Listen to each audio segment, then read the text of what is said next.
So imagine that you spent 25 years building your company, building a tech startup out of your garage into a multi-billion-dollar organization, a global empire. You are the founder and the CEO. So I want to put you in those shoes. You're the founder and CEO. You have literally poured your blood, sweat, and tears and identity into this company, building this company. And as the company grew, you faced some personal tragedies. You made some public mistakes. That just kind of happens with the position and what's taking place. You became somewhat reclusive, to be honest. You were beginning to manage the company from the executive suite, the C-suite, instead of walking the floors with your employees and coworkers. And seeing a vulnerability, your adult son, whom you brought into the company, who you gave a high-ranking executive title, who you provided for, your son decides he wants your position. And he doesn't want to wait. He wants it now. So for 4 years, behind the scenes, your son stages the ultimate corporate coup. He hires his own public relations team, unknown to anybody else in the company. He starts posting on social media, positioning himself as the youthful, caring, modern face of the company. He spends the morning in the office lobby, bringing disgruntled managers and employees coffee and pastries to win them over, telling them, my father is out of touch. He doesn't care about your department. If I were running the company, I wouldn't do it like he does. I would make sure everybody gets raises and better benefits. So he systematically steals the loyalty of your workforce. Oh, and then he convinces your chief legal counsel, the person who is your counselor, who knows all of your secrets, all of your strategy, all of your vulnerabilities. He convinces your chief legal counsel to flip sides. One morning you walk into the building and you find your digital access revoked. Security guards walk to you and instruct you to leave the building immediately. Your son has executed a hostile takeover. That's what King David is experiencing, and he writes about it in Psalm 3.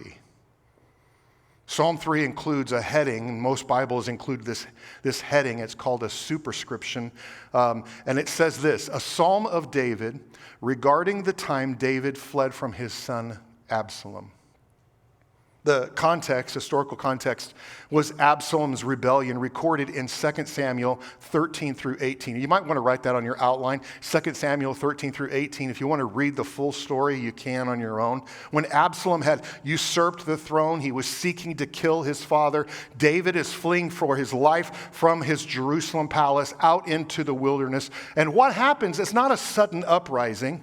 A multi-year assault was fueled by unresolved family tension, family issues, family drama, David's passivity as a father and a leader. There was jealousy and anger. The domino effect leading to the rebellion began years earlier within David's own household. If you don't know the situation with David, King David had at least 8 wives.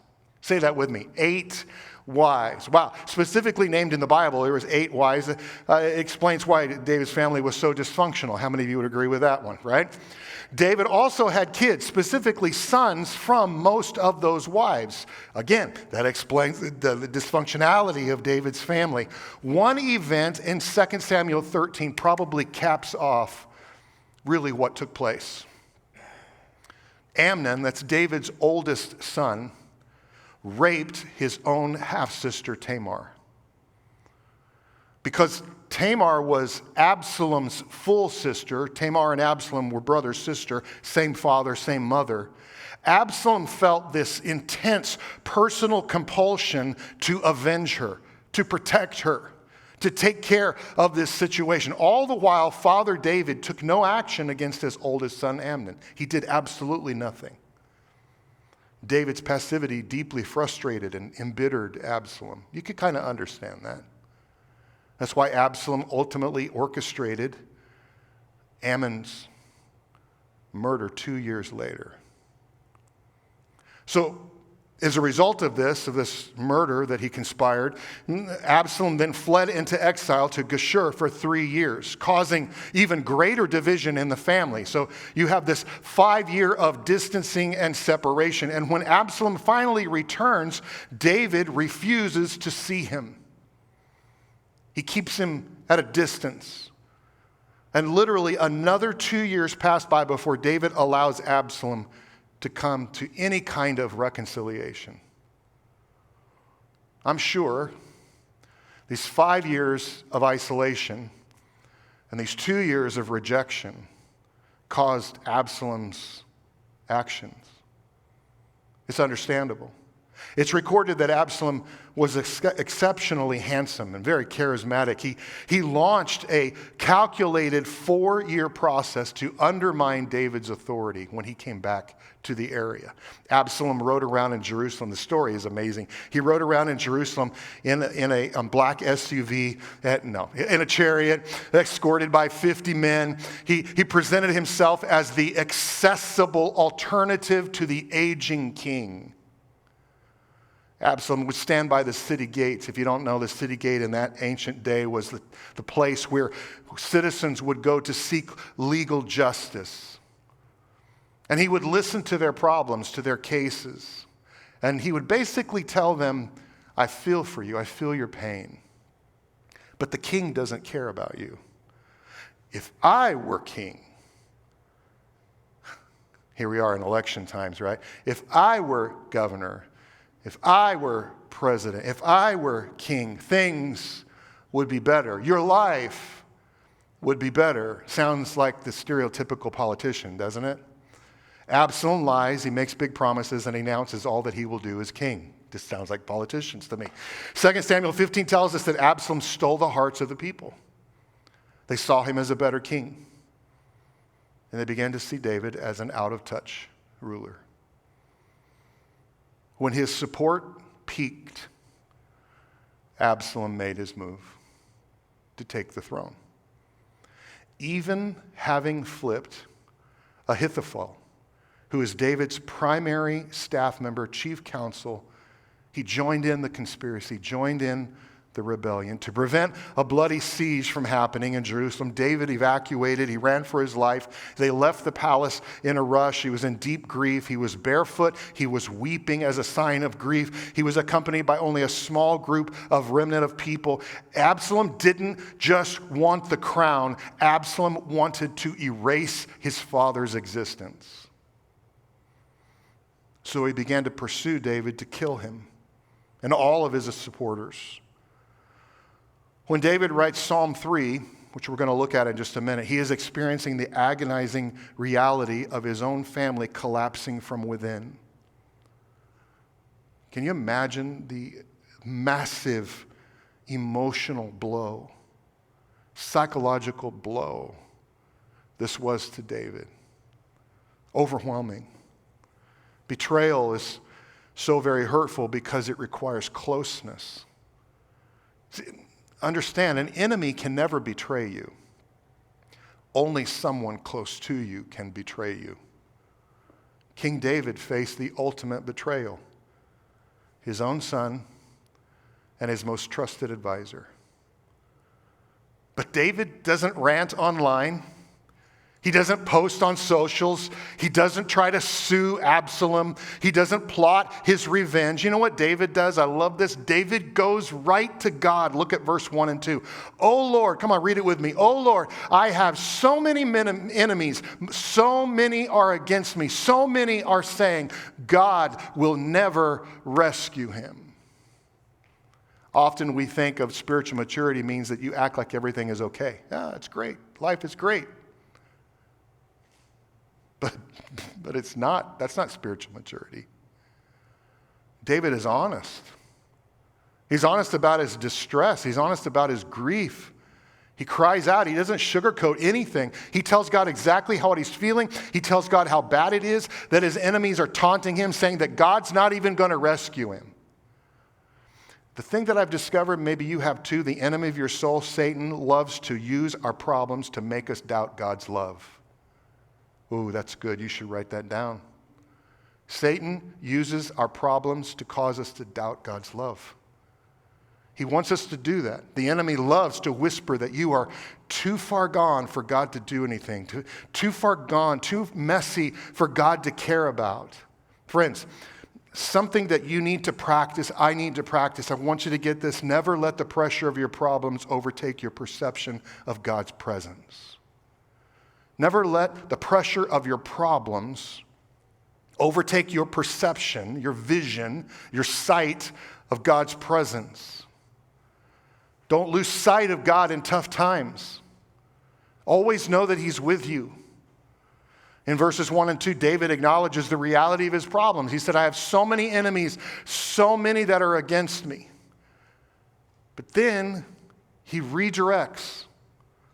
And he focuses on God. He reframes. It's a cognitive reframing that takes place in David's life of how he sees things, how he views things. How I know this is because there's a certain word that's listed in the original text, and then many Bibles also included in verse 2. Do you know what that word is? We didn't read it before, but I'm going to read it now. It's the word interlude. Look at it. Interlude. It's on your outline. Interlude. It says, oh Lord, I have so many enemies, so many are against me, so many are saying God will never rescue him. Interlude. What is that? Well, it's a thing of grammar, Hebrew grammar that they use. Original Hebrew, it's the word Selah, which means, get this, pause. Take a breath. I think David takes a moment to think, to breathe. And then he continues. The exposed, helpless, enemy surrounded, out of resources David shows where he's going to put his trust and his confidence. I have all these enemies. All these enemies are against me. All these enemies are saying that God's never come through. But look what he says in verse 3. But you, O Lord. Come on, read it with me. But you, O Lord. But you, O Lord. Look, he's speaking directly to God. You, O Lord. Anytime you see the word Lord with all caps in the Bible, it refers to the specific name of God, Yahweh, Jehovah. When God gave this name to Moses in Exodus 34, God revealed himself with this name on purpose. The name Yahweh reveals the God of relationship. It shows how much he wanted to be in relationship with us. God never wants to be this generic deity that's at a distance, but he wants to be this up close and personal God. God wants us to know him by name. And David knew this. And he speaks out to God personally. But you, O Lord, are a shield around me. Look at that again. You, O Lord, are a shield around me. David doesn't just say that God is holding a shield. He says that God is his shield. Do you see that? He doesn't just say that God is protecting him. He says that God is his shield. Usually a shield only protects you from what's right in front of you. Like you hold it in one hand and you use it to protect yourself from whatever's coming in that direction. If an enemy comes in from behind or attacks from the side, you are vulnerable. But David says, God is my shield around me, a 360-degree position of protection, an all-encompassing perimeter of shield around him. David realizes that he doesn't have to look over his shoulder, that God has his back. Friends, maybe you feel blindsided right now. Maybe you're so worried about what's coming from all sides, maybe ahead of you or on the sides, or you don't know what's behind you. Maybe you feel surrounded financially or physically or relationally. You feel these threats today. You need to listen to David. You don't have to watch your back when God's with you. God has you completely surrounded. God is actively protecting you from all sides. David shifts his eyes from his problem and fixes them on God. Look what he says. You are, God, you are my glory. Huge shift in perspective. You may not get this, but David realizes that his true worth is found in God. In ancient world, a king's glory was his reputation, was his wealth, was his throne, was his palace, was his royal robes and his possessions. And David has none. He's run with the clothes on his back. Absalom stripped David of all the external things, and David says, I, though, realize, God, that you are my true worth. You are my glory.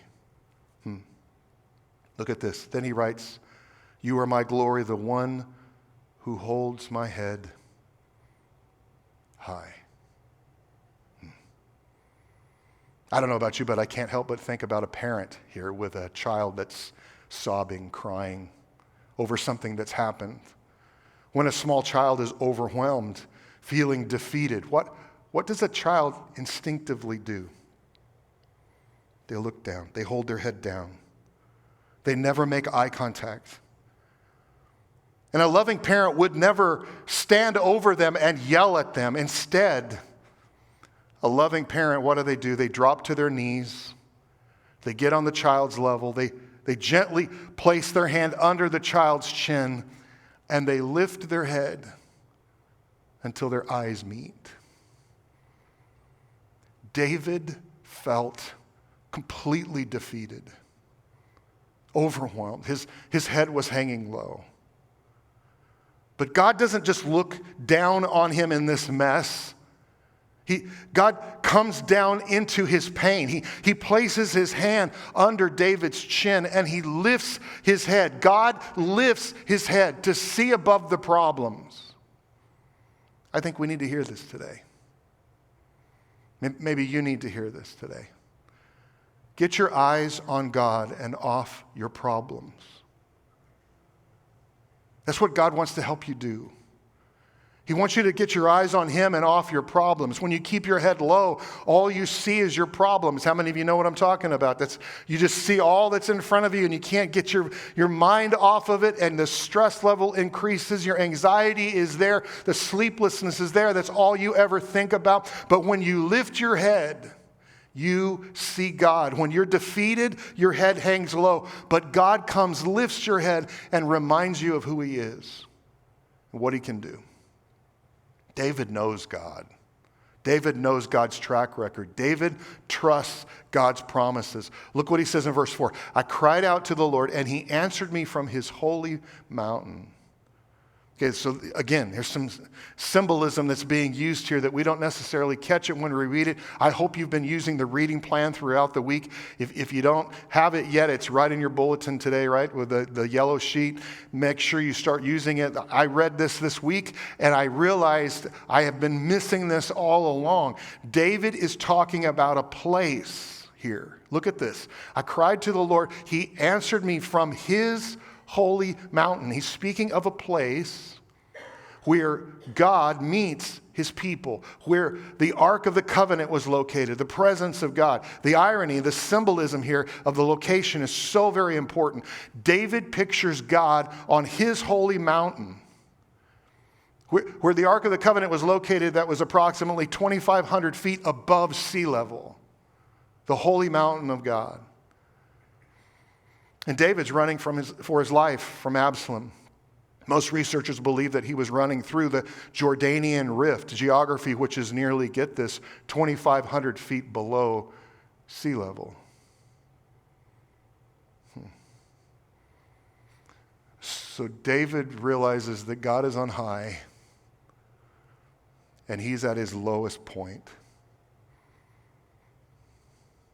But he knows that God hears him. I don't know what point you're at. Maybe you're at an all-time low. You're crying out to God. You need to be reminded that God hears you. Distance makes no difference with God. God is with his people. Even more, when they cry out to him, God is with his people. And because David realized he was surrounded by God and not just his problems, he does something crazy that none of us usually do. Take a look at verse 5. I lay down and slept. How many of you sleep during stress? How many of you have the ability just to sleep it off? Most of us don't. We lay in bed thinking and turning and dealing with it and stressing out. Think about all that's going on. I mean, David literally is running for his life. Enemies are actively hunting him down. We don't know that kind of stress. He's unsure about what's going to happen. I mean, the most logical thing would be to stay awake, right? Come on. Think about it. Stay awake. But watch, plan, be ready just in case they find you. Just be ready. And yet, what does David do? He goes to sleep. Would you be able to go to sleep in a situation like that? If we did, we'd lay in bed till about 3 a.m. trying to fix the problem, right? In our minds, that's what we do. At least that's what I do, maybe. But not David. David sleeps. You know why? He tells us. I lay down and slept, yet I woke up in safety, because the Lord was watching over me. Do you see it? It's this shift from this chaos of all that's on the outside of David's life to this internal peace. David could sleep even when things were out of control. Why? Because he trusted God.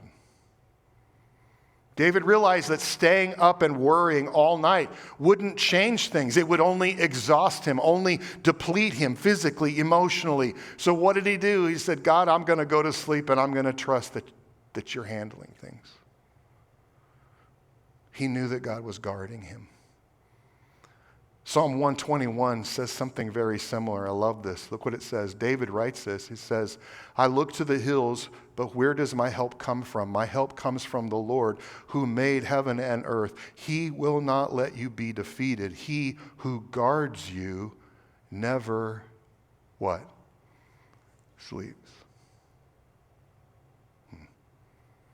Friends, listen.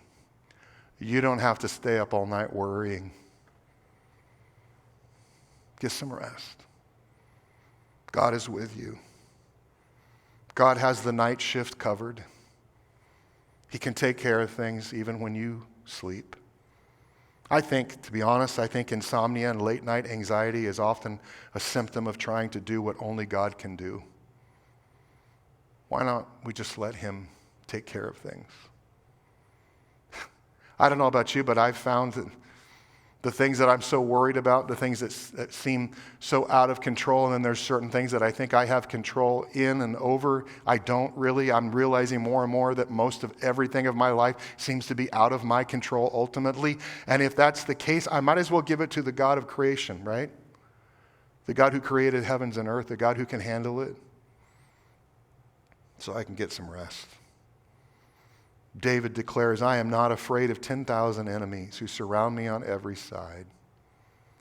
I mean, come on, think about this. Instead of a counterattack, instead of a smear campaign, instead of physical retaliation against Absalom, David cries out for God to intervene. Look what he says. Arise, O Lord. Rescue me, my God. Slap all my enemies in the face. Shatter the teeth of the wicked. Don't you love that verse? I love that verse. That's the most famous, my favorite verse right here in Psalm 3. It grabs me every time. I have quoted it many times, not to people, but to myself, okay?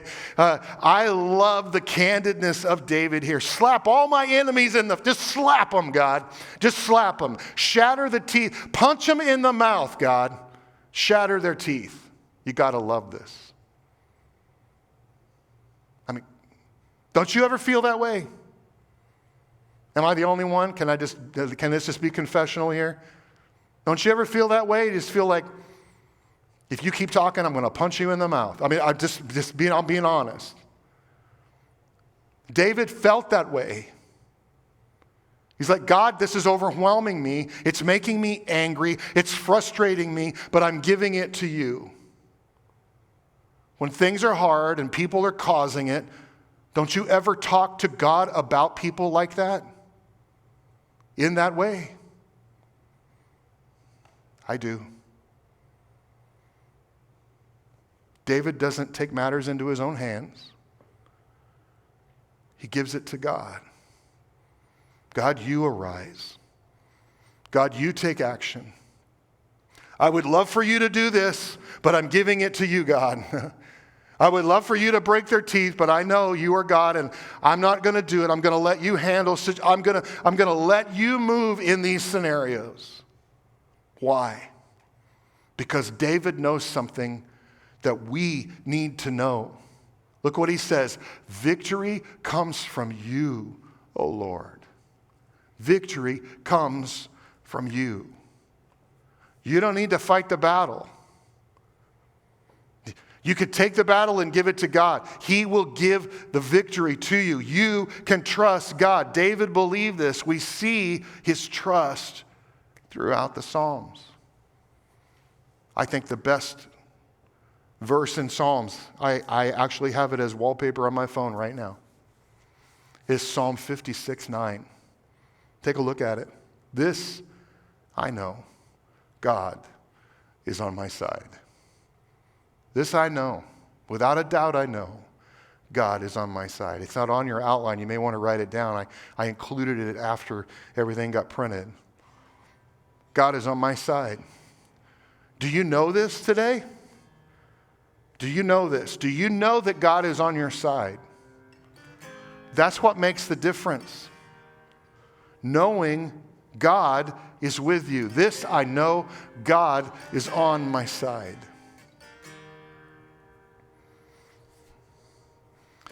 Two weeks ago, I spent time studying for today, 2 weeks ago. I put together over 18 pages of notes during that prep time, that early prep time, on Psalm chapter 2. Not 3, where we are today. 2, because that's where I was going for today. 2 days later, after that point, 2 days later, I felt that God shifted my attention to Psalm 3. I have conversations with God every once in a while when it happens, and I'm like, you couldn't have told me this earlier? But anyway, okay, we're here. So I began to study Psalm 3, and I knew it was for us. Couldn't get away from it. I knew it was for me. I mean, last week I said something. I mentioned that when we open the Psalms, we aren't just reading ancient literature. The Psalms bring to us a living, breathing word of God that we need to hear. And little did I know how true that would be in my life, maybe in yours. Because right now I'm facing some things where I've been focused on looming issues. I'm a what-if person. I know Brooke is too. You put the two of us together in one room, you better leave because the apocalypse is going to happen. In our minds, at least. I mean, we go full tilt with the what-ifs. I'm a what-if kind of person. What if this happens? What if this happens? What if this happens? And I have a tendency to just kind of wind myself up in that.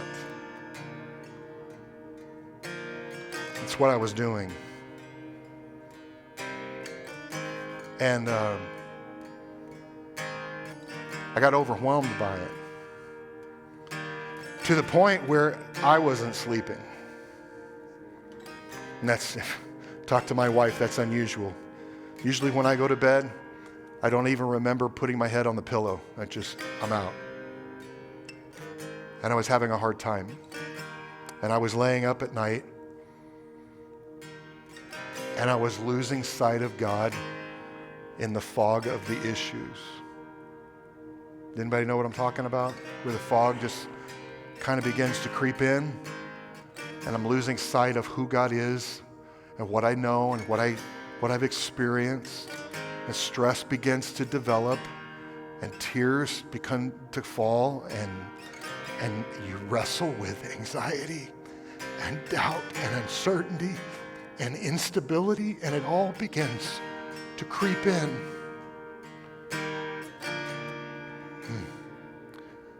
And just like David, I need to get my eyes on God and off my problems.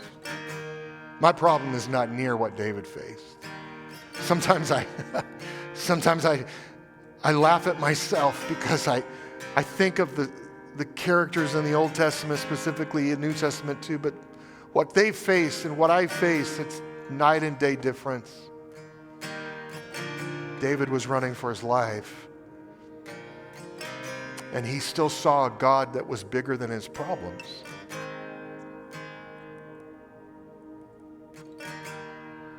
So I'm prepping this on Friday, kind of Thursday, Friday this last week. And I'm just putting final touches and putting the assets together to be on the screens and stuff. And right in front of my office, in front of my desk, looking at a bookshelf, a bunch of books, my office is a mess, and I saw this plaque that I hadn't looked at in a while. And it was actually on top of some books, kind of tucked back, but it got my attention. It says this: don't tell God that you have a big problem, tell your problem that you have a big God.